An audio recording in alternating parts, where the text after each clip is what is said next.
প্রিয় শিক্ষার্থী বন্ধুরা, আশা করি সবাই ভালো আছেন, সুস্থ আছেন এবং নিরাপদে আছেন।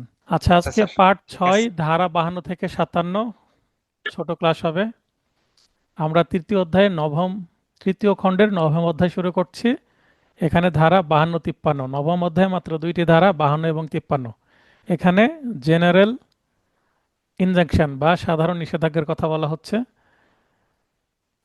52তে বলা হচ্ছে নিষেধাজ্ঞা, মানে নিষেধাজ্ঞার সংজ্ঞা দেওয়া হয়েছে 52 ধারায়। নিষেধাজ্ঞা বা নিরোধ প্রতিকার যেভাবে মঞ্জুর করা হয়, প্রিভেন্টিভ রিলিফ হাউ গ্র্যান্টেড, এটা কিভাবে দেওয়া হয়? আদালতের ইচ্ছাধীন বা স্বেচ্ছাধীন বা বিবেচনামূলক ক্ষমতা বলে, অর্থাৎ আদালত যদি ইচ্ছা করেন কোনো পক্ষের আবেদন ক্রমে, সেক্ষেত্রে আদালত কনভিন্সড হলে তার ডিসক্রিশনারি পাওয়ার বা বিবেচনামূলক ক্ষমতা বলে অস্থায়ী অথবা স্থায়ী নিষেধাজ্ঞা বা ইনজাংশন মঞ্জুর করতে পারবেন। তাহলে এই যে নিষেধাজ্ঞাটা যে দেওয়া হচ্ছে, অস্থায়ী বা স্থায়ী, এই নিষেধাজ্ঞাটা দিলেই নিরোধ প্রতিকার দেওয়া হয়, প্রিভেন্টিভ রিলিফ দেওয়া হয়। 53তে এসে বলা হচ্ছে যে এর আগে আমরা 52তে দুইটা শব্দ পেলাম, একটা অস্থায়ী একটা স্থায়ী। তো অস্থায়ী নিষেধাজ্ঞা কি সেটা বলা হচ্ছে 53তে, আবার 53তেই নিচে আছে চিরস্থায়ী নিষেধাজ্ঞা বা স্থায়ী নিষেধাজ্ঞা। তাহলে স্থায়ী যেটা সেটাই চিরস্থায়ী। অস্থায়ী নিষেধাজ্ঞা বা টেম্পোরারি ইনজাংশন। আসসালামু আলাইকুম স্যার। হ্যাঁ, ওয়ালাইকুম আসসালাম ভাই, বলেন। হ্যাঁ স্যার, ভালো আছেন স্যার? হ্যাঁ, আমার একটা প্রশ্ন আছে যে এই যে প্রিভেন্টিভ রিলিফ তো স্যার 6 ধারাও আসে, কিন্তু যদি কখনো প্রশ্ন আসে যে প্রিভেন্টিভ রিলিফ কয় ধারায় আছে, তাহলে স্যার আমি কোনটাতে দেবো, 6 ধারা দেবো নাকি 52তে দেবো? 6 ধারায় হবে, কিন্তু প্রিভেন্টিভ রিলিফ কিভাবে দেওয়া হয় এই প্রশ্ন আসলে 52 ধারায়। আচ্ছা ঠিক আছে, ওকে স্যার, এটা জানার ছিল। না না, ঠিক আছে, দারুণ প্রশ্ন করেছেন, কনফিউশন তৈরি হতেই পারে। আবার 5-এর মধ্যেও বলা আছে একই কথা, তাই না? জি স্যার, পাশের কয়ে বলা আছে, আবার একই কথা, হ্যাঁ। না সূচক। আচ্ছা, একটি নির্দিষ্ট সময় পর্যন্ত আদালতের পরবর্তী নির্দেশ না দেওয়া পর্যন্ত, অর্থাৎ বলা হলো 2 মাসের জন্য, অথবা বলা হলো পরবর্তী সিদ্ধান্ত না দেওয়া পর্যন্ত এই অস্থায়ী নিষেধাজ্ঞা কার্যকর থাকে। আমরা সাধারণত অস্থায়ী নিষেধাজ্ঞা চাই মামলার রায় হওয়ার আগ পর্যন্ত। মামলার রায়ে যদি চিরস্থায়ী নিষেধাজ্ঞা চলে আসে, তো আসলে তার আগ পর্যন্ত টেম্পোরারি ইনজাংশন চলবে। মোকদ্দমার যে কোনো পর্যায়ে মঞ্জুর করা যায়, অর্থাৎ মামলা করার যে কোনো পর্যায়ে, সমন জারির সময়, মামলা ফাইলিংয়ের পরেই, তারপরে এইচডি বা তার আগে লিখিত জবাব দিয়েছে বা দেয়নি, তার আগে পিএইচ পর্যায়ে, পিএইচ এর পরে পিএইচ পর্যায়ে, যে কোনো পর্যায়ে রায় ঘোষণার আগ পর্যন্ত টেম্পোরারি ইনজাংশন চাওয়া যাইবে। এটা দেওয়ানি কার্যবিধি দ্বারা নিয়ন্ত্রিত। টেম্পোরারি ইনজাংশন 39 অর্থাৎ 39 অর্ডার, আদেশ 39-এ বিস্তারিত বলা আছে যে কিভাবে টেম্পোরারি ইনজাংশন পাওয়া যাবে। আর আরেকটা হচ্ছে চিরস্থায়ী নিষেধাজ্ঞা বা সংক্ষেপে স্থায়ী নিষেধাজ্ঞা। 52তে যে স্থায়ী নিষেধাজ্ঞা দেখলাম, সেটাকেই চিরস্থায়ী নিষেধাজ্ঞা বলে, মানে যেটা স্থায়ী সেটাই চিরস্থায়ী, একই জিনিস। এটার ইংরেজি আমরা সাধারণত জানি পার্মানেন্ট ইনজাংশন। প্রচলিত শব্দ পার্মানেন্ট, বাস্তবে আদালতে আমরা পার্মানেন্টই বলি, কিন্তু এছাড়া একটা ভাষায় সেটাকে বলতে হবে পারপেচুয়াল ইনজাংশন। শুধুমাত্র শুনানি শেষে, অর্থাৎ মামলার উভয় পক্ষ শুনানি শেষে, পিএইচ এর পরে, বাদী বিবাদী উভয় পক্ষের জবানবন্দি জেরার শেষে, রায়ের মাধ্যমে, ডিগ্রি প্রদানের মাধ্যমে কিন্তু এই পারপেচুয়াল ইনজাংশন বা চিরস্থায়ী নিষেধাজ্ঞা বা স্থায়ী নিষেধাজ্ঞা মঞ্জুর করা হয়। অর্থাৎ মোকদ্দমার গুণাগুণের উপর ভিত্তি করে প্রদত্ত ডিক্রি দ্বারা মঞ্জুর করা হয় চিরস্থায়ী নিষেধাজ্ঞা। এর মাধ্যমে প্রতিবাদী বলতে বিবাদীকে চিরস্থায়ীভাবে বিরত থাকার নির্দেশ দেওয়া হয়। কি বিষয়ে? এমন একটি অধিকার প্রয়োগ হতে যে অধিকার আসলে তার নাই, তাই সে অধিকারে সে আশেপাশে যাবে না। বা এমন একটি কাজ করা হতে, যে কাজ করছিল এবং ওই কাজের বিরুদ্ধেই প্রতিকার চলে মানে প্রিভেন্টিভ রিলিফ চলে আসছে, বাদীপক্ষ ডিগ্রি পেয়ে গেছে। তো এই দুইটা সেকশনে আপাত দৃষ্টিতে বলে দিল যে ইনজাংশন কি এবং ইনজাংশন কত প্রকার, এবং এই 2 প্রকার ইনজাংশন কিভাবে পাওয়া যায়। এরপরে আমরা দশম অধ্যায়ে চলে যাচ্ছি, 54 থেকে 57, চিরস্থায়ী নিষেধাজ্ঞাকে আবার কি করা হয়েছে, বিস্তারিত করা হয়েছে। আমরা একটু আগে যে 53তে চিরস্থায়ী নিষেধাজ্ঞা সম্পর্কে জানতে পারলাম, সামান্য ইন্ট্রোডাকশন জানলাম। এবার এটার সম্পর্কে ডিটেলসে জানবো। তার মানে 54 থেকে 57 যতগুলো আছে, 54, 55, 56, 57, সবগুলোই কিন্তু পার্মানেন্ট ইনজাংশন বা পারপেচুয়াল ইনজাংশন বা চিরস্থায়ী নিষেধাজ্ঞা। 54, 54তে বলা হচ্ছে চিরস্থায়ী নিষেধাজ্ঞা যখন মঞ্জুর করা হয়, অর্থাৎ চিরস্থায়ী নিষেধাজ্ঞা এর আগে আমরা অলরেডি 53তে জেনেছি যে শুনানি শেষে ডিক্রির মাধ্যমে একেবারে লাস্টে রায়ের জাজমেন্টে দেওয়া হয়। তো এটা কোন মামলায় দিবে এবং কোন মামলায় দিবে না, আমরা যেমন 12 ধারায় জেনেছি কোন মামলায় চুক্তি প্রবল করা যাবে, কোন ধরনের চুক্তি প্রবল করা যাবে, এটা যেমন জেনেছি, তো 54 ধারাতেই তেমন কোন ধরন কোন কোন ক্ষেত্রে চিরস্থায়ী নিষেধাজ্ঞা মঞ্জুর করবে, আদালত গ্র্যান্ট করবে। পারপেচুয়াল ইনজাংশন হোয়েন গ্র্যান্টেড, এই অধ্যায় অর্থাৎ 10ম অধ্যায়ের বিধান মতে, এটা 10ম অধ্যায় চলছে, আবেদনকারীর সপক্ষে বিরাজমান বাধ্যবাধকতা যদি প্রকাশ্য হয় বা অপ্রকাশ্য যেটা থাকুক না কেন, ভঙ্গ করাকে নিরোধ করার উদ্দেশ্যে চিরস্থায়ী নিষেধাজ্ঞা মঞ্জুর করা যেতে পারে। অর্থাৎ বিবাদী এমন একটা কাজ করছে যেটা বাদীর কোনো অধিকারকে বিঘ্নত করছে।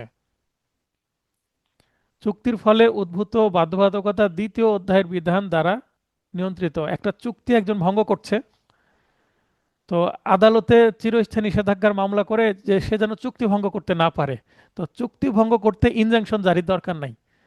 2য় অধ্যায় 12 ধারাতেই আছে যে চুক্তি প্রবল সেখানেই হবে, অর্থাৎ চুক্তির জন্য আমাকে বাড়তি করে আর এই ইনজাংশন চাওয়ার দরকার নেই, চুক্তি প্রবলের মামলা ভিন্ন, সেটা এখানে আমি একটু ব্যাখ্যা করে দিয়েছি। যখন প্রতিবাদী অর্থাৎ বিবাদী বাদীর সম্পত্তির অধিকারে অনধিকার হস্তক্ষেপ করে, মানে অন্যের সম্পত্তিতে নাক গলায় বা হস্তক্ষেপের হুমকি দেয়, এখনো হস্তক্ষেপ করেনি, প্রথমত হস্তক্ষেপ করে ফেলেছে, দ্বিতীয়ত হুমকি দিচ্ছে হস্তক্ষেপ করে ফেলবে, মানে অ্যাবাউট টু, হস্তক্ষেপ করার মতো পরিস্থিতি তৈরি হয়েছে, ঝামেলা তৈরি হতে পারে, তখন আদালত নিম্নোক্ত ক্ষেত্রসমূহে চিরস্থায়ী নিষেধাজ্ঞা মঞ্জুর করতে পারেন। তাহলে 54 ধারায় 5টি ক্ষেত্রে আদালত মঞ্জুর করতে পারেন। প্রতিবাদী অর্থাৎ বিবাদী বাদীর জন্য সম্পত্তির জিম্মাদার অর্থাৎ ট্রাস্ট রিলেটেড, আমরা কিন্তু এটা 11 ধারাতেও দেখেছি, 12 ধারাতেও দেখেছি, ট্রাস্ট রিলেটেড বিষয় হলে ডিক্রি পাওয়া যাবে। অধিকার লঙ্ঘনের ফলে কৃত বাস্তব বা সম্ভাব্য ক্ষতি নির্ণয়ের মানদণ্ড নেই, এই মানদণ্ড নেই ভাষা মনে পড়ছে 12 ধারাতে ছিল, 11 ধারাতে ছিল, সেম কিন্তু রিপিট এখানে। অর্থাৎ ক্ষতিপূরণ নির্ণয় করা যায় না, তাই আমরা বলি অপূরণীয় ক্ষতি সাধিত হবে, যে ক্ষতি আর পূরণ করা সম্ভব নেই অরনার, তাই আমাকে কি দিতে হবে, ইনজাংশনের ডিক্রি মঞ্জুর করতে হবে যেন অপরপক্ষ এই কাজটি করতেই না পারে, করলে আমার এত ক্ষতি হবে যে আমি এটা কখনো পূরণ হবে না, অপূরণীয় ক্ষতি হবে। অধিকার লঙ্ঘনের জন্য আর্থিক ক্ষতিপূরণ দ্বারা পর্যাপ্ত প্রতিকার পাওয়া যাবে না, একই কিন্তু পয়েন্ট আছে কোথায় 12তে, অধিকার লঙ্ঘনের জন্য আর্থিক ক্ষতিপূরণ পাওয়া যাবে না, এই যে ক খ গ ঘ 4টি পয়েন্ট সেম টু সেম, যেটা 12তেও আছে এবং এখানে 54তে আছে। তার মানে যেখানে চুক্তি প্রবল করা যাবে সেখানে ইনজাংশনও দেওয়া যাবে। আরেকটা হচ্ছে বিচার বিভাগীয় কার্যধারা জটিলতা নিবারণের জন্য নিষেধাজ্ঞা যদি প্রয়োজনীয় মনে করে আদালত, তাহলে নিষেধাজ্ঞা দিবেন। অর্থাৎ এমন একটা বিষয় যেটা নিষেধাজ্ঞা দিলে পরবর্তীতে সুবিধা হবে মামলা পরিচালনা করতে, আর যদি নিষেধাজ্ঞা না দেওয়া হয় তাহলে এমন জটিলতা তৈরি হবে যে আদালতই ঝামেলায় পড়ে যাবেন, এটা কিভাবে নিষ্পত্তি করবে, মানে এমন একটা সিচুয়েশন তৈরি হতে পারে বিবাদীদের দ্বারা। তাই আদালত নিজের সুবিধার্থেই কি দিবেন, নিষেধাজ্ঞা দিয়ে সেটা ওই সম্পত্তিটাকে রক্ষা করবেন, নিষেধাজ্ঞা দিয়ে রিসিভার নিয়োগও করে দিতে পারেন। ব্যাখ্যা হচ্ছে এই ধারার উদ্দেশ্য অনুযায়ী ট্রেডমার্ক সম্পত্তি বলে গণ্য হবে, অর্থাৎ ট্রেডমার্কের বিরুদ্ধেও কিন্তু নিষেধাজ্ঞা চাওয়া যাইবে। জি স্যার। আসসালামু ভালো, আলাইকুম স্যার। ওয়ালাইকুম আসসালাম, ভালো আছেন? জি স্যার, ভালো আছেন স্যার? হ্যাঁ আলহামদুলিল্লাহ। দেখেন, আমরা 12 ধারায় যেটা পয়েন্ট দেখেছি যে জিম্মাদার, মানদণ্ড নেই, প্রতিকার পর্যাপ্ত না, আবার ক্ষতিপূরণ পাওয়া যাবে না, সেম 4টি পয়েন্ট কিন্তু এখানেও আছে। অর্থাৎ সিচুয়েশন যদি এরকম হয়, যেটা চাওয়া হচ্ছে বাদী যেটা প্রার্থনা করছে সেটাই দিতে হবে, তো সেটা দিয়ে দিলেই সহজ। 12 ধারাতে যা 54 ধারাতেও কিন্তু তাই। কিন্তু উতে 5 নম্বর পয়েন্ট একটা বলা হচ্ছে যে এমন একটা সিচুয়েশন তৈরি হতে পারে বিচার বিভাগীয় মানে আদালতের প্রসিডিউরেই, যেটা নিষেধাজ্ঞা দিলেই বরং ভালো হবে। অর্থাৎ একটা সম্পত্তি যে অবস্থায় আছে সেই অবস্থাত এটাকে স্ট্যাটাস কো যদি বলি, আপাতত সে অবস্থায় রাখা যাবে টেম্পোরারির ক্ষেত্রে। আর যদি পার্মানেন্টের ক্ষেত্রে বলি, অর্থাৎ একটা সম্পত্তি যে অবস্থায় আছে সে অবস্থায় থাক, ডিক্রি দিয়ে দেওয়া হোক। কারণ ডিক্রি না দিলে পরবর্তীতে এই মামলায় আপিল বা অন্যান্য ক্ষেত্রে আরো জটিলতা তৈরি হতে পারে। অতএব আদালত যদি এটা সেন্স করেন যে জটিলতা এড়ানো যাচ্ছে, নিষেধাজ্ঞা দিয়ে দিবেন। আর ব্যাখ্যায় বলা হচ্ছে যে এই যে নিষেধাজ্ঞা চাওয়া হচ্ছে, এটা স্থাবর সম্পত্তি, অস্থাবর সম্পত্তি, ইভেন কোনো ট্রেডমার্ক রিলেটেড যদি হয়, মানে একজনের ট্রেডমার্ক অন্য ব্যক্তি যদি ব্যবহার করে, একটা কোম্পানির যাদের গুডউইল আছে, মানে ভালো ব্র্যান্ড, এই ব্র্যান্ডের ট্রেডমার্কে যদি নকল করে, তাহলে যেমন মানে খুব ভালো উদাহরণ যদি আমরা দিই, যে বম্বে সুইটসের পটেটো ক্র্যাকার্স, এই প্রোডাক্টটা আমরা সবাই চিনি, তাই না? আমি জি যে স্যার, উদাহরণ দিচ্ছিলাম যে পটেটো চিপস বম্বে সুইটসের, আমরা ছোট থাকতে এই প্রোডাক্টটা আমরা প্রথম দেখি, তাই না? জি পটেটো পটেটো ক্র্যাকার্স বম্বে সুইটসের। তো এটার বিটিভিতে অ্যাড আসতো। তো এই প্রোডাক্টটা গ্রিন, চকচকে গ্রিন কালারের মোড়কে আসে এবং তার উপরে লোগো থাকে হলুদ কালারের বম্বে সুইটসের, তাই না? কিছু কার্টুন থাকে, তাদের জি লোগো জি থাকে। তো জি স্যার। এই প্রোডাক্টটা যখন মানে খুব ব্র্যান্ড ভ্যালু আছে, তারপরে এই হ্যাঁ প্রোডাক্টের আদলে যতগুলো প্রোডাক্ট আসছে, প্রাণ কোম্পানির হোক আর আরো অন্যান্য কোম্পানির, সবগুলারই কিন্তু প্রাথমিকভাবে যেগুলো আসছিল সবগুলোই কিন্তু ওই গ্রিন কালার মোড়কে এসেছে, আসেনি কেন?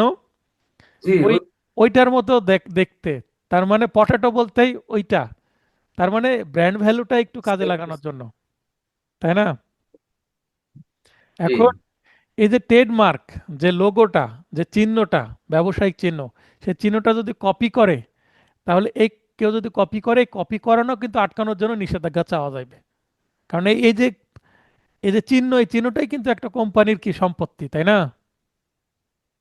জি স্যার, এটা শুধু একটা মাত্র কোম্পানির জন্যই। হ্যাঁ, কারণ তারা রেজিস্ট্রেশন করে রেখেছে।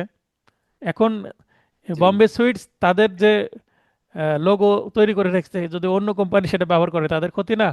নকল পণ্য হয়ে যাবে। অবশ্যই। হ্যাঁ কিন্তু তারপরেও কিন্তু কাছাকাছি লোগো ব্যবহার করে, কাছাকাছি লোগো ব্যবহার করে মানুষের সাথে প্রতারণা করে, এটা চালাকি করে, এটা অসৎ উদ্দেশ্যে করে।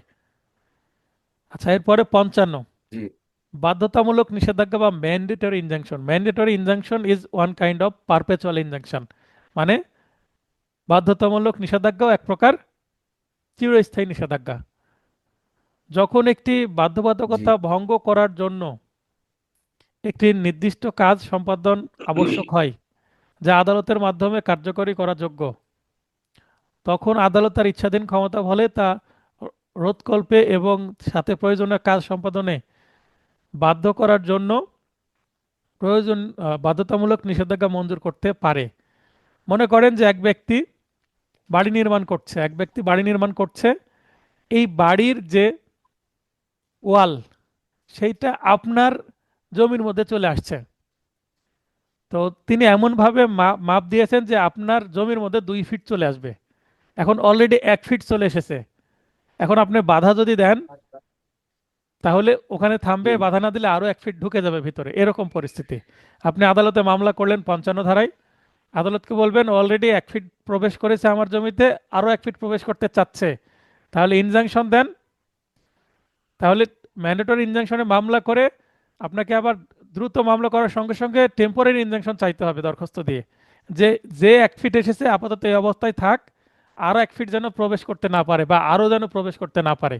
তাহলে আরো প্রবেশ করতে আগে আটকাতে হবে এবং তার যে নির্মাণ কাজ, ওয়াল নির্মাণ, সেটা বন্ধ করতে হবে আগে এই অবস্থায়। তারপরে বাধ্যতামূলক নিষেধাজ্ঞা যদি আমি পেয়ে যাই মামলায়, ডিগ্রি পেয়ে যায়, তখন এই যে হ্যাঁ বাড়তি যে 1 ফিট ভিতরে প্রবেশ করেছিল, একটু ইট গেঁথে ফেলেছিল, সেইটা আবার ভেঙে ফেলতে হবে। তার মানে তাকে চিরস্থায়ীভাবে সেখানে যেন আর সে নির্মাণ করতে না পারে, এই নিষেধাজ্ঞা প্লাস যতটুকু নির্মাণ করে আমার ভেতরে চলে এসেছে ততটুকু আবার ভেঙেও ফেলতে হবে। তার মানে তাকে ভাঙতে বাধ্য করতে হবে। ভাঙতে বাধ্য করার জন্য এটার নাম বাধ্যতামূলক নিষেধাজ্ঞা। বোঝা গেল? মানে জি স্যার, বুঝতে পারলাম স্যার। এখন যদি সে কাজ শুরু না করত, মনে করেন 1 ফিট যদি আপনার জমির মধ্যে চলে না আসতো, সেক্ষেত্রে শুধুমাত্র আপনার পার্মানেন্ট ইনজাংশন চাইলেই হতো, অর্থাৎ 54 ধারাতে চাইলেই হতো।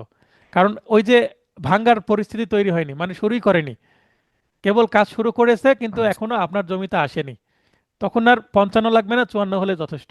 কিন্তু যদি আপনার জমিতে চলে আসে তার মানে অলরেডি ঝামেলা শুরু হয়ে গেছে, তখন আপনার ওই ওই অংশটুকু তো ভাঙতে হবে, তাই না? শুধু স্যার প্রবেশ করলেই ভাঙতে হবে। হ্যাঁ, বুঝতে প্রবেশ করলে পারলাম। ভাঙতে হবে। অনেক সময় ছাদ নির্মাণ করে, ছাদের অংশ আপনার বাড়ির ভিতরে চলে আসছে, বা ছাদ ঠিক আছে, ছাদে পাইপ দিয়েছে, ওই পাইপের পানি আপনার জানালার উপরে পড়তে পারে, আপনার ওয়ালে পড়তে পারে, আপনার ওয়াল ভিজিয়ে দিতে পারে, পাশাপাশি বাড়ি হলে হতে পারে না? তাহলে আপনি কি হ্যাঁ, করতে পারেন তখন ওই, তো ড্যাম অনেকটা। হ্যাঁ, তাহলে ওই যে পাইপটা দেওয়া হয়েছে ছাদে, ওই পাইপটুকু কেটে ফেলতে নিষেধাজ্ঞা চাইতে পারে, বন্ধ করা যাবে। যদি সে আপোষে না করে। তাহলে এতটুকু আলোচনা থেকে আমরা কি জানতে পারছি? আদেশ নিষেধাজ্ঞায় আদেশ তিন প্রকারের হতে পারে: একটা অস্থায়ী, টেম্পোরারি; একটা স্থায়ী, পার্মানেন্ট; এবং আরো একটা হচ্ছে বাধ্যতামূলক নিষেধাজ্ঞা। তার মানে এটাকে যদি আরো একটা প্রকার ধরি, তাহলে ইনজাংশন তিন প্রকার আমরা দেখতে পাচ্ছি। ঠিক আছে, প্রধানত দুই জি প্রকার, স্যার। কিন্তু এটাকে ধরলে তিন প্রকার হয়ে যাচ্ছে। হ্যাঁ, যেটা আলোচনা করছিলাম, যে নিষেধাজ্ঞা আপনি বলছিলেন যদি প্রশ্ন আসে কত প্রকার, তাহলে তিন প্রকার লেখাই উচিত। ঠিক আছে। জি স্যার। আর এমসিকিউ প্রশ্ন যদি আসে যে নিষেধাজ্ঞা কত প্রকার, যদি অপশনে তিন থাকে তিন উত্তর করবেন, আর তিন না থেকে যদি দুই থাকে দুই উত্তর করবেন। জি জি। এরপর নিষেধাজ্ঞা যখন প্রত্যাখ্যান বা নাম মঞ্জুর করা হয়, তার মানে আমরা 54তে দেখলাম পাঁচটি ক্ষেত্রে মঞ্জুর করা হয়, এবং 55তে ওই নিষেধাজ্ঞারই আরেকটা special kind of mandatory injunction দেখলাম। আর 56তে এসে ইনজাংশন কখন নাম মঞ্জুর হবে, যে রিফিউজ করা হবে, অগ্রাহ্য করা হবে, 11টি ক্ষেত্রে। এই 11 মনে রাখার একটা কৌশল আছে। দেখেন এখানে 5 আর 6 মিলে 56 হয়, 5 আর 6 যুক্ত করলে কত হয়? 11 হয়। তাহলে 56 নিচে এটা করতে পারেন, 5 যোগ 6 ইকুয়াল টু 11। 11। তাহলে মনে থাকবে। এটা আসতে পারে কিন্তু যে আহ, কয়টি ক্ষেত্রে রাইট স্যার। নিষেধাজ্ঞা নামঞ্জুর করা হয়, এই প্রশ্ন আসে। 11 মনে রাখবেন। আবার সিআরপিসির আরেকটা নতুন বিষয় আসছে কি, সিআরপিসির 54 ধারায় কয়টি ক্ষেত্রে বিনা ওয়ারেন্টে গ্রেপ্তার করতে পারবে পুলিশ? আগে ছিল 9 প্রকার, এখন কিন্তু 11 প্রকার। তো এগুলো আমি ফাইনাল টাচ নোটে চার্ট দিয়ে, যেগুলো মিল আছে কিছু চার্ট করে দেবো যেন মনে রাখতে সুবিধা হয়, টেকনিক। জি যদি না কার্যধারার পূর্ণপরিকল্পিতা রোধকল্পে নিষেধাজ্ঞা আবশ্যক হয়। পৌনঃপুনিকতা শব্দের অর্থ কি? মানে বারবার রিপিটেশন, একই কাজ যদি বারবার করা লাগে। মনে করেন যে এমন লাইনে সমস্যা আছে। সৃষ্টি করছে বিবাদী যে তাকে নিষেধাজ্ঞা দিয়ে আটকাতে হবে, না আটকালে ওই কাজটা বারবার করতে হচ্ছে, তখন আদালত নিষেধাজ্ঞা দিবেন। আর যদি এরকম সিচুয়েশন না হয় তাহলে সাধারণত নিষেধাজ্ঞা দিবেন না। অর্থাৎ পৌনঃপুনিকতা যদি থাকে তাহলে নিষেধাজ্ঞা দিবেন, আর না থাকলে দিবেন না। যদি না, প্রথমে আসে দেখেন না, অধীনস্থ নয় এমন জি। আদালতের কার্যধারা স্থগিত রাখতে। এখন কোনো আদালতের যে কার্যক্রম সেটা স্থগিত রাখতে চাচ্ছেন, নিষেধাজ্ঞা জারি করতে চাচ্ছেন। এখন আপনি যদি সিভিল জাজ বা সিনিয়র সিভিল জাজ বা যুগ্ম জেলা জাজ, এই তিন প্রকারের কোনো আদালতের কার্যক্রম যদি স্থগিত রাখতে চান, তাহলে আপনাকে দরখাস্ত করতে হবে জেলা জাজের কাছে। কারণ জেলা জাজের আন্ডারে বা অধীনে থাকে এই তিন প্রকারের আদালত, তাই না? জি স্যার। এখন আপনি যদি যুগ্ম জেলা জজের কাছে আবেদন করেন যে জেলা জজের আদালতের কোনো কার্যক্রম স্থগিত থাকতে, সেটা কি সম্ভব? না, এটা সম্ভব হয় না কারণ স্যার। যুগ্ম জেলা জজ জেলা জজের আন্ডারে, তার মানে এখানে অধীনস্থ নয়, এটা দ্বারা বোঝাচ্ছে। তার মানে যে সুপিরিয়র কোর্ট যেটা, তার কাছে গেলে সাবঅর্ডিনেট কোর্টের কার্যধারা স্থগিত রাখা যাবে, আর বিপরীত কোনো কিছু চাইলে হবে না, সেটা বলা হচ্ছে। এটা কমন সেন্সের বিষয়। কোনো ব্যক্তিকে আইন প্রণয়নকারী কর্তৃপক্ষের নিকট আবেদন করা হতে বিরত রাখতে।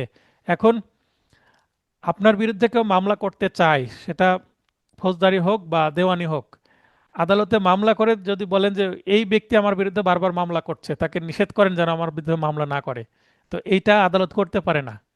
আপনি যদি অপরাধ করেন আর না করেন, আইনের আশ্রয় নেওয়ার অধিকার সবার আছে। এখন মামলা সত্য হোক মিথ্যা হোক, যদি মিথ্যা হয়, মিথ্যা প্রমাণ হলে আপনি ক্ষতিপূরণ চাইতে পারেন।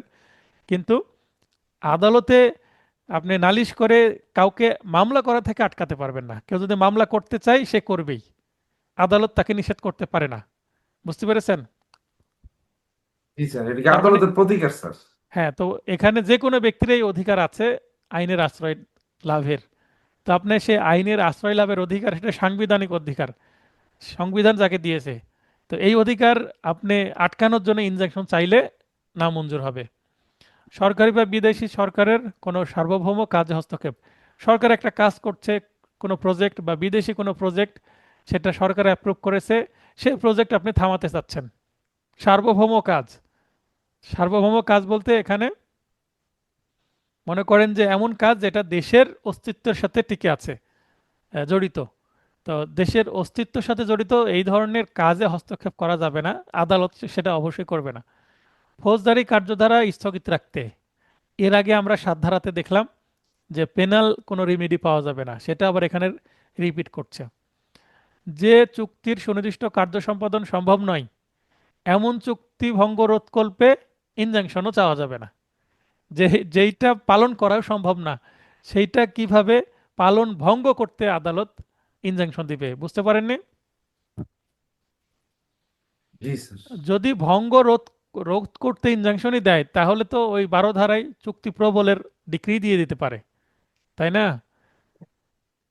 এটা হ্যাঁ। অলরেডি আমি বলে দিয়েছি যে চুক্তি সংক্রান্ত বিষয় ২য় অধ্যায়ে, অর্থাৎ ১২ ধারা থেকে ৩০ ধারা পর্যন্ত উৎপাতের পর্যায়ে পড়ে না এরূপ উৎপাতের অজুহাতে কোনো কাজে বিরতির জন্য, অর্থাৎ উৎপাত বা নুইসেন্স, আপনি নুইসেন্স চাচ্ছেন কিন্তু বাস্তবে নুইসেন্স নাই, অন্য একটা ব্যক্তি সে স্বাভাবিক কাজকর্ম করছে, সেই স্বাভাবিক কাজকর্মে বাধা সৃষ্টি করার জন্য ইনজাংশন চাইলে আদালত দিবে না। বাদীর মৌন সম্মতি জি রয়েছে এরকম ক্রমাগত ক্রমাগত লঙ্ঘন রোধে। মনে করেন যে একটা কাজ করছে বিবাদী, বাদী কিছু বলে না, মেনে নিয়েছে, করতে করতে আছে, সে লং টাইম করতেই আছে। এখন বাদীর কাছে এটা খুব একটা ক্ষতির কারণ নয়, আদালত বুঝতে পারবে। আদালতের যদি মামলা নিয়ে যায়, বাদী বলবে আপনি তো এতদিন কিছু বলেননি, অনেকদিন ধরেই বলছেন, একই কাজ তো সে করছে, নতুন করে তো আর বাড়তি কিছু করছে না, সামান্য হয়তো বা কোনো কিছু লঙ্ঘন করছে যেটা আপনার খুব একটা ক্ষতির কারণ নয় বলে আপনি এতদিন চুপ করেছিলেন, তাহলে এখন কেন আপনি কথা বলছেন? অতএব ইনজাংশন দিবে না। জিম্মা ভঙ্গের জন্য যখন অন্যভাবে পরিমাণ প্রতিকার দেওয়া সম্ভব, যদি জিম্মা ভঙ্গের জন্য প্রতিকার দেওয়া যায় তাহলে ইনজাংশন দিবে না। যখন আবেদনকারী ও তার প্রতিনিধির আচরণ এমন হয় যে তা তাকে আদালতের সাহায্য হতে বঞ্চিত করে, অর্থাৎ কোন আবেদনকারী যিনি ইনজাংশন দাবি করছেন, প্রার্থনা করছেন, এই প্রার্থনাকারী যদি আদালতে এসে উচ্চবাচ্য করে বা তার কাজকর্ম, তার আদালতে এসে বিহেভিয়ার, তার আইনজীবীর বিহেভিয়ার, ইভেন তার যে মামলার দরখাস্তের রেকর্ড, সেইটা বোঝা যায় যে সে ক্লিন হ্যান্ডে আসেনি, তার মানে বাদীর আচরণের মধ্যে গলদ আছে, বাদীর কাজকর্মে গলদ আছে, বাদীর দরখাস্তে গলদ আছে, সমস্যা আছে, সেক্ষেত্রে সে এই সুবিধা পেতে বঞ্চিত হবে, অর্থাৎ ইনজাংশন পাবে না। কারণ ইনজাংশন আদালত নিজের ইচ্ছাধীন ক্ষমতা বলে দেয়, আদালত বাধ্য নয় দিতে। আদালতকে যদি কনভিন্স না করেন, জোর করেন দিতেই হবে আপনাকে, আমি দরখাস্ত করেছি কেন দিবেন না, এইভাবে যদি আদালতের সাথে ঝগড়া করে তাহলে আদালতকে দিবে? আদালত তো রাগ করে আরো নামঞ্জুর করে দিবে, তাই না? বাধ্য করা যাবে না। জি স্যার। বাধ্য করা যাবে না, আদালতকে সম্মানের সাথে সমীহ করে শুনানি করতে হবে। বিষয়বস্তুতে আবেদনকারীর ব্যক্তিগত স্বার্থ না থাকলে এটাকে বলে Lucas স্ট্যান্ডি, LOCUS, Lucas স্ট্যান্ডি, local STANDI, stand. Lucas স্ট্যান্ডি। আমি গ্রুপে লিখে দেবো, অথবা মনে থাকলে ভিডিও এডিট করার সময় আমি এখানে লিখে দেবো ব্র্যাকেটে। তা আপনারা থাকলে এই পাশে লুকাস স্ট্যান্ডি লিখে নেবেন। লুকাস স্ট্যান্ডি ল্যাটিন টার্ম, এর অর্থ হচ্ছে পার্সোনাল ইন্টারেস্ট। কারো যদি কোনো বিষয়তে পার্সোনাল ইন্টারেস্ট না থাকে তার মানে অন্যের বিষয় নাক গলাতে যাচ্ছে, তার মানে যেই বিষয়ে আপনি ইনজাংশন চাচ্ছেন ওই সম্পত্তির মালিক আপনি না। আপনি যদি সম্পত্তির মালিক না হন ওই বিষয়ে আপনি মামলা করতে পারবেন? হ্যাঁ স্যার। পারবেন না। তাহলে আপনার ব্যক্তিগত কোনো স্বার্থ নাই, তাহলে এখানে আপনি ইনজাংশনও পাবেন না। এটাকে বলে লুকাস স্ট্যান্ডি নাই। আপনি দেখবেন আদালতে এই ধরনের শুনানি হয় অথবা এই ধরনের ল্যাঙ্গুয়েজ ইউজ করা হয়। 57। নেতিবাচক চুক্তি পালন করার জন্য নিষেধাজ্ঞা, এটাও কিন্তু চিরস্থায়ী নিষেধাজ্ঞারই একটা প্রকার। এটাকে বলা হচ্ছে injunction to perform negative agreement. 56 ধারায় চ দফায়, এখানে চতে কি বলা হচ্ছে, যে চুক্তির সুনির্দিষ্ট কার্য সম্পাদন সম্ভব নয় এমন চুক্তি ভঙ্গ রোধকল্পে। তাহলে চতে একটা চুক্তি হয়েছে মনে করেন দুই পক্ষের মধ্যে, এই চুক্তি পালনে তাকে বাধ্য করা যাবে না, কিন্তু এখানে নেগেটিভ এগ্রিমেন্ট দেওয়া যাবে। কি নেগেটিভ এগ্রিমেন্ট সেটাই আমরা বোঝানোর চেষ্টা করছি এখন। যে চুক্তির সুনির্দিষ্ট কার্য সম্পাদন সম্ভব নয় সেক্ষেত্রে হ্যাঁ সূচক নিষেধাজ্ঞা মঞ্জুর করা না গেলেও না সূচক সুনির্দিষ্ট কার্য সম্পাদনের জন্য নিষেধাজ্ঞা দেওয়া যেতে পারে, অর্থাৎ বিরত রাখার জন্য আদেশ দেওয়া যেতে পারে। এমন নিষেধাজ্ঞার আদেশ পেতে আবেদনকারী বা বাদীকে চুক্তির নিজ অংশের শর্ত অবশ্যই পূরণ করতে হবে। এটা উদাহরণ না পড়লে বুঝতে পারবেন না। উদাহরণ কি, এখানে বেশ কিছু উদাহরণ আছে। এই উদাহরণগুলোর মধ্যে আমি গ উদাহরণটা প্রথমে পড়ব। ক, খ এর থিয়েটারে পরবর্তী 12 মাসের জন্য গান গাইবে এবং উক্ত সময়ে অন্য কোনো জনসমাগম স্থানে বা পাবলিক প্লেসে গান গাইবে না মর্মে খ এর সাথে চুক্তিবদ্ধ হয়। মনে করেন একজন গায়ক একটা কোম্পানির সাথে চুক্তিবদ্ধ হলো যে হ্যাঁ আপনার থিয়েটারে আমি 12 মাস গান গাবো, এর জন্য এত টাকা নিব। লিখিত চুক্তি হয়ে গেল এবং বলল এই 12 মাসের মধ্যে আমি অন্য কোথাও কোনো পাবলিক প্লেসে গান গাইতে পারবো না। তার মানে এই 12 মাস তার কাছে সে জিম্মি হয়ে গেল। 6 মাস পর ক উক্ত চুক্তি পালনে অস্বীকৃতি জানায়। 6 মাস বলছে যে 12 মাস না, 6 মাস গাইলাম ভাই আপনার কাছে, আমি আর আপনার কাছে গাইবো না। এখন আপনার কাছে গাইবো গাইবো আমি অন্য জায়গাতেও গাইবো, আমাকে পারমিশন দেন।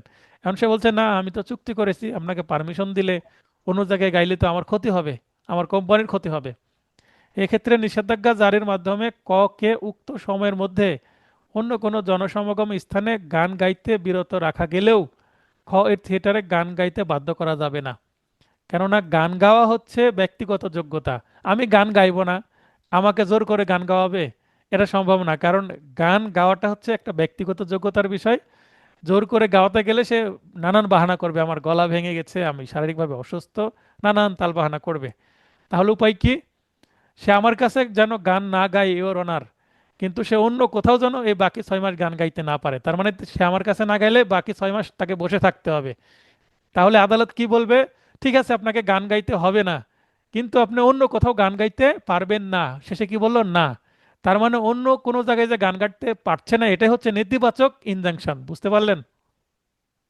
জি জি সিনেমাতে নায়ক নায়িকাকে অথবা নায়িকা নায়ককে বলে যে তুমি আমার না হলে কারো হতে দিব না, এরকম কথা বলে না? হতে পারে। তো এইরকম যে আমার কাছে বলে গান না গাইলে আপনি কোথাও গান গাইতে পারবেন না, এটার জন্য আমি আদালতের শরণাপন্ন হব।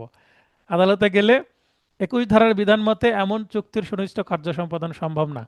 এক্ষেত্রে বাদী খ বিবাদী ক অর্থাৎ কোনো কণ্ঠশিল্পীকে বাধাগ্রস্ত করতে পারবে। তার মানে সে বাধ্য হয়ে কিন্তু আবার তার কাছে গান গাইতে ফিরে আসতে পারে, একটা পসিবিলিটি তৈরি হবে, কিন্তু তাকে বাধ্য করা যাবে না। এটাই আদালত বলছে যে ঠিক আছে আপনি গান গাইবেন না গাইবেন না, আপনি বসে থাকেন, কিন্তু অন্য কোথাও গান গাইতে পারবেন না। বুঝতে পারলেন? তো এখানে এটা কি স্যার শুধু বলেন। এটা কি স্যার শুধু চুক্তি পর্যন্ত, হ্যাঁ শুধু চুক্তি চুক্তি কেন, করা পর্যন্ত? নেগেটিভ এগ্রিমেন্টের কথাই বলা হচ্ছে। এখানে বলা হচ্ছে যে আচ্ছা, নেতিবাচক চুক্তি। দেখেন যে 57 ধারার মধ্যে চুক্তির কথাটাই বলা আছে। মানে চুক্তি অনুযায়ী কেউ যদি 57 কাজ না ধারায় স্যার। করে, চুক্তি অনুযায়ী যদি কাজ না করে তাহলে আমার কাছে কাজ না করে সে অন্য কোথাও কাজ করতে পারবে না, এটাই হচ্ছে ফ্যাক্ট। জি স্যার, বুঝতে পারলাম স্যার। তো আমার আগের নোটে সম্ভবত একটা মাত্র উদাহরণ ছিল, কিন্তু এখানে আপনাদের কাছে আমি দেখেন আমি 5টা উদাহরণ দিয়ে দিয়েছি, উদাহরণগুলো পড়লেই বুঝতে পারবেন। এবং 57 ধারা থেকে কিন্তু প্রশ্ন আসে। সবচেয়ে মজার বিষয় যে 57 ধারা থেকে খুব একটা গুরুত্ব এর আগে কেউ দেয়নি, কোনো গাইডে খুব একটা রাখেনি, কিন্তু আমি এই 25 সালের আমার রিটেন নোটে কিন্তু 57 ধারা থেকে প্রশ্ন ছিল, এবং এই 57 ধারা থেকে কিন্তু রিটেনের প্রশ্ন কমন পেয়েছে আমার স্টুডেন্ট। এবং এটা কিন্তু এসআর অ্যাক্ট। সবচেয়ে মজার বিষয়, এসআর অ্যাক্ট থেকে মাত্র একটি প্রশ্ন আসে রিটেনে, 15 নম্বরের থেকে আমার এই হুবহু 5 নম্বর কমন চলে আসছে, এবং অন্য 10 নম্বরও মোটামুটি কমন চলে আসছে। এই ধরনের উদাহরণ দিয়ে প্রশ্ন, প্রবলেমেটিক প্রশ্ন এসেছিল। এবং 57 ধারা থেকে আসবে আমি আগে থেকে বলছিলাম যে আসতে পারে, এবং আমার মডেল টেস্টেও কিন্তু 57 ধারা থেকে প্রশ্ন ছিল। এবং 57 ধারা থেকে প্রশ্ন চলে আসছে কমন। এই কারণে আমার স্টুডেন্ট অনেক পাস করেছে, এমসিকিউ তো পাস করেইছে অনেক 25 সালে, রিটেনেও অনেক স্টুডেন্ট পাস করেছে। তো আজকের ক্লাস এতটুকুই, যদি কারো বুঝতে সমস্যা হয়। আর আগামীকালকে আপনারা এমসিকিউ পরীক্ষা চাচ্ছেন কি চাচ্ছেন না এই বিষয়ে যদি মতামত থাকে আপনারা মতামত দিতে পারেন। যদি কালকে পরীক্ষা এমসিকিউ না নেন তাহলে হয়তো বা আমি রবিবারে নিতে পারি, কিন্তু রিটেন পরীক্ষা শনিবারে হবে। ঠিক আছে, রিটেন পরীক্ষা যেহেতু শনিবারে হবে আর এই পরীক্ষাটা রবিবারে হতে পারে। হ্যাঁ, ওমর স্যার খায়ের ভাই স্যার বলেন। আমার একটা প্রশ্ন ছিল। হ্যাঁ স্যার রিটেন পরীক্ষা তাহলে তো স্যার, এটা আমাদের জন্য না, আমাদের জন্য হ্যাঁ, না স্যার। রিটেনে যারা পড়ছে অনেকেই এমসিকিউ রিটেন একসাথে আছে, এই কারণেই একই দিনে দুইটা পরীক্ষা হবে না, বুঝলেননি? স্যার হ্যাঁ স্যার, রোববারে যদি পরীক্ষাটা নেন তাহলে হ্যাঁ, ব্যক্তিগতভাবে আমি আমি বলছি বলছি মানে আমি অন্যরা যদি রাজি থাকে রবিবারে পরীক্ষা দিতে, রবিবারে হতে পারে। এখন আপনারা আমাকে এসএমএস দিয়ে হোয়াটসঅ্যাপে জানান যে কাল পরীক্ষা দিবেন না রবিবারে দিবেন। স্যার রবিবারই নেন স্যার। এসে আমাকে মেসেজ একটু দেন, মেসেজ দিয়ে দেন স্যার ক্লাস আপনি শেষে। পরীক্ষা স্যার স্যার, আপনি পরীক্ষা নিলে যেটা যে ফোর্সে পড়াটা হয়, এই ফোর্সে পড়াটা আমাদের হয় না স্যার। হ্যাঁ নরমালি আমরা পড়ি না আর কি, আপনি পরীক্ষা নিলে অনেক পড়া হয় আর কি, আচ্ছা, ওমর অনেক খায়ের ভাই মনোযোগ কি দিয়ে বলবেন পড়ি। বলেন, ওমর খায়ের ভাই। স্যার আমার মতামত হচ্ছে, স্যার যেহেতু এটা পড়াচ্ছেন সুনির্দিষ্ট প্রতিকারের এটা পড়ানো শেষ, তাহলে স্যার আগামী দিনের পরীক্ষাটা নেন স্যার, এমসিকিউটা। কালকেই?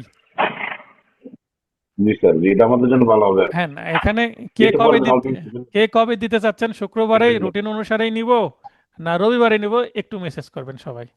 ঠিক আছে।